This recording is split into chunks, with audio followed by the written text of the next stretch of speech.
What's up, folks? Hope you are doing good. Today, I am not working because it's my birthday. And a couple years back, I don't know, 4, 5, 6 years ago, I started taking a day off on my birthday just for me. And this was a big shift because back in the day, not that far back, but when I was first starting to teach and work, 15 years ago or so, I didn't take any days off, and two, I don't remember taking my birthday off. And after a while, I was like, man, you know what? I need some time just for me. I started just for my birthday. I decided that I would never be working on my birthday, and I'm always a little bit torn because obviously you're at work on your birthday, so everyone's running around telling you happy birthday. Maybe someone does something nice for you, you get a cake or a gift or a card or something like that, and that's always positive, right? The social piece of all of that, and you get a little bit of love. But for me, it's more important that I have some time for myself, and as a school leader, and then later as a dad, there's not a lot of time that I take for myself. I'm even trying to accomplish goals while I'm taking time for myself. So on my birthday, it is a special, sacred, reserved day just for me. And some of the things that I like to do on my birthday, I almost always go to the gym and or take a really long walk or hike. Because for me, doing something physical is healing for me. It's obviously self-care and good for the body, but there's something about doing something physical that brings you more present in your own body, right? You're activating all these muscles, and you just remember that you have a body, right? You're not just this mind or this robot just working all the time. So I love being able to work out, and I usually try to have an extra long workout on my birthday, right? When I was working out regularly, workout might last, I don't know, an hour, we'll say, right? And as a father, being busy all the time, sometimes that's like 40 minutes, 45 minutes. But I try to have like an hour and a half, maybe even a 2-hour workout, a slow workout. That's not to say I'm just kind of like having like a weak ass workout, but I try to work out the whole body, and just take my time, get my mind right. A couple other things I like to do on my birthday. Today I went and got a haircut. Just some time for me to get cleaned up and do something for me. I like to do some journaling on my birthday. I'll sit down and kind of pull out my notebook, or my journal, or my diary, whatever I'm kind of working with, and just write about how I'm feeling, what's going on, what's on my mind.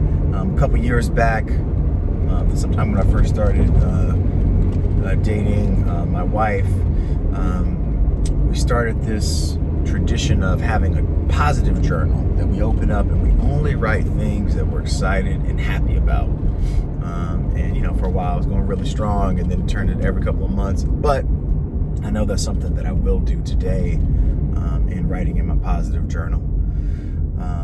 A couple other things I like to do is have a nice meal. I already talked about taking a long walk. I love taking long, slow walks now in my my 30s, I guess. Something I'll say that this kind of also makes me think about is just this concept of self-care.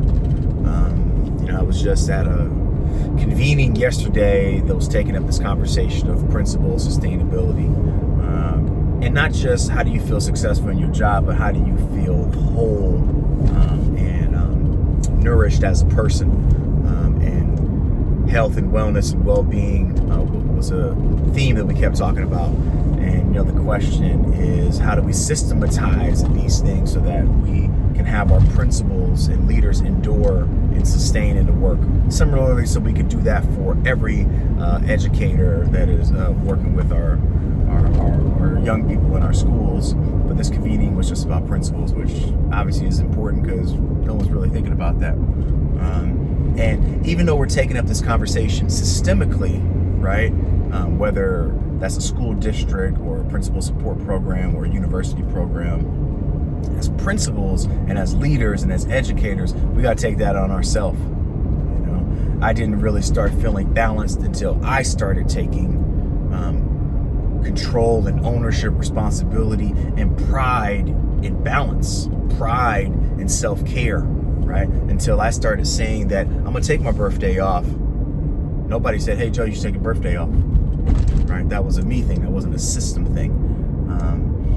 And you know, until I got to the place, you know, most recently in the last 2 years where I'll take an additional self-care personal day off that, you know, sometimes might be a doctor appointment or getting my car fixed, but you know, the rest of the day is for me.